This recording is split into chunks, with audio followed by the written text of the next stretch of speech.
Mummy,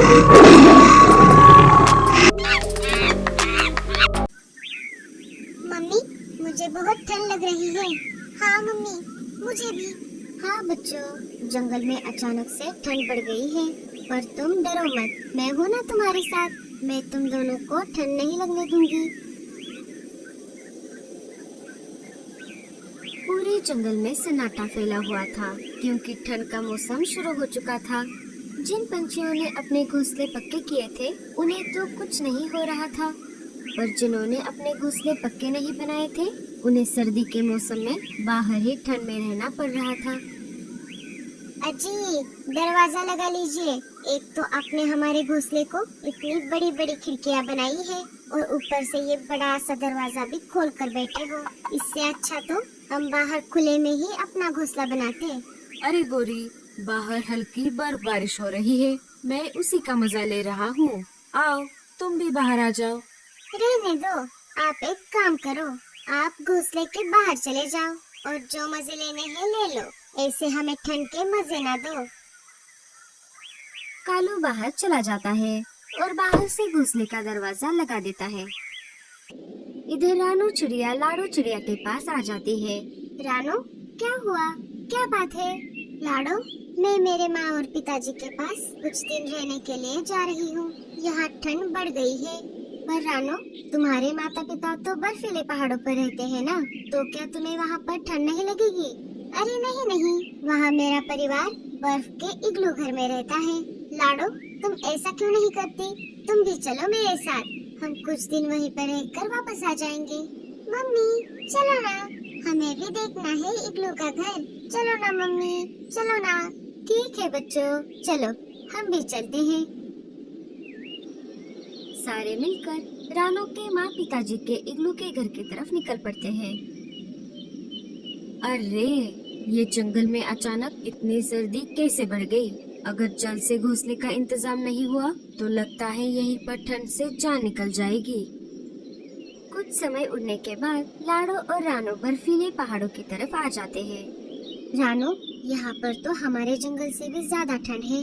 अरे नहीं नहीं लाडो, तुम घबराओ मत, बस थोड़ी देर और हम घर के पास पहुँचने ही वाले हैं। तुम देखना, वहाँ पर तुम्हें बहुत अच्छा लगेगा। वो सब जा ही रहे थे कि तभी एक शिकारी पंछी ने उनका रास्ता रोक लिया। अरे वाह वाह वाह, क्या बात है! इतनी कड़कड़ाती ठंड में मस्त गर्मा गर्म मांस खाने को मिलेगा। शिकारी को देखकर सारे डर जाते हैं। शिकारी पंछी उन पर हमला करने ही वाला था कि तभी एक पंछी बीच में आ जाता है। रुक जा, वरना इसका अंजाम बहुत बुरा होगा। तू मेरा कुछ नहीं बिगाड़ पाएगा। हट जा मेरे रास्ते से, नहीं तो मैं तुझे भी नहीं छोड़ूंगा। शिकारी पंछी उस पर हमला करने ही वाला था कि तभी ऊपर से किसी ने एक बड़ा सा नारियल शिकारी पंछी के सिर पर गिरा दिया। अरे, ये किसने किया? ये मैंने किया है। अब चल यहाँ से 9-2-11 हो जा, मैं तुम दोनों को देख लूंगा। हाँ हाँ, चल अब निकल। शिकारी चिल वहाँ से भाग जाता है। दोनों रानू और लाडो के पास आ जाते हैं। पिताजी, भैया, आप यहाँ? अच्छा हुआ आप यहाँ पर आ गए, वरना वो शिकारी चिल हम सबको मार ही देता। अरे ऐसे कैसे बहना, हमारे होते हुए तुम्हें कुछ नहीं होगा। पर बेटी, ये चिड़िया कौन है तुम्हारे साथ? इसे पहले तो नहीं देखा। इसका नाम लाडो है और ये 2 इसके बच्चे हैं। मैं ही इसे मेरे साथ लेकर आई हूँ। तुमने अच्छा किया। जल्दी चलो, बाहर बहुत ठंड है, हमारा घर ज्यादा दूर नहीं है। सारे वहाँ से उड़कर इग्लू के घर के पास आ जाते हैं। सारे अंदर चले जाते हैं। रानू, इस घर को तो दरवाजा ही नहीं है, पर फिर भी ये अंदर से कितना गर्म है। लेकिन ऐसा कैसे? अरे बेटी, अंदर की गर्मी अंदर ही रहती है और बाहर की ठंड बाहर। अपने नानी को देखकर बच्चे बहुत खुश हो जाते हैं और भागकर उनके गले लग जाते हैं। मेरे प्यारे बच्चे। और हाँ लाडो बेटी, इस इग्लू के घर के अंदर हमारे अलावा और कोई शिकारी पंछी नहीं आ सकता। सोनू और पिंकी नानी के घर आकर बहुत खुश थे। उन्हें भी बर्फ का इग्लू घर बहुत पसंद आ गया था। मम्मी, हमें बहुत भूख लगी है। बच्चों, थोड़ी देर रुक जाओ, मैं तुम्हारे लिए गर्मा गर्म समोसे बनाती हूँ। मम्मी, तब तक हम बर्फ में बाहर खेलने के लिए जाए। ठीक है बच्चों, पर ज्यादा दूर मत जाना, यही पास में ही खेलना। बच्चे बाहर बर्फ में खेलने के लिए चले गए। नानी ने सबके लिए गर्मा गर्म समोसे बना दिए। चलो बच्चों, खाना तैयार है। खाने का नाम सुनते ही बच्चे दौड़कर घर के अंदर आ गए। सबने मिलकर खाना खा लिया। नानी के हाथ के समोसे खाकर बच्चे बहुत खुश हो गए। अब तुम सब आराम करो, हम बाहर आग जलाकर बैठे हैं। नानी और रानू ने मिलकर सूखे घास का बिस्तर लगा दिया। सारे इग्लू के घर में सो गए।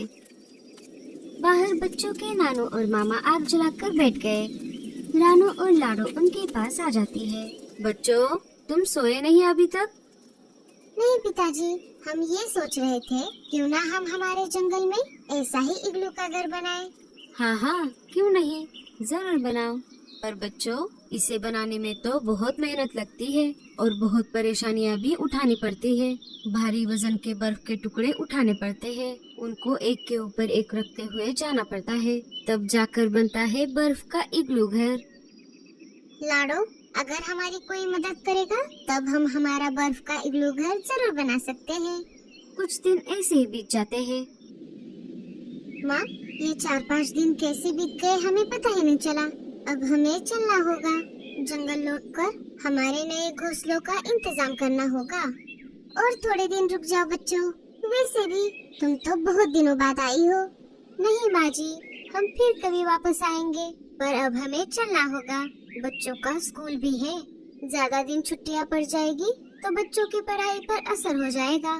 बच्चों का घर जाने का मन ही नहीं कर रहा था, लेकिन उन्हें स्कूल की पढ़ाई भी पूरी करनी थी। सारे अपने घर की तरफ निकल पड़ते हैं।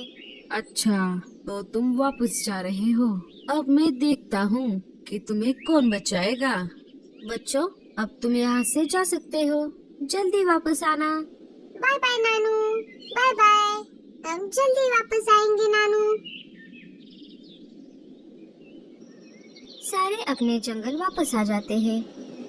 रानो, क्यों ना हम भी इग्लू का घर बनाएं? हाँ लाडो, लेकिन हमें किसी की मदद लेनी होगी। वो दोनों बातें कर ही रही थी, तभी भूरा कौवा वहाँ पर आ जाता है। अरे भूरे, तू यहाँ पर क्या कर रहा है?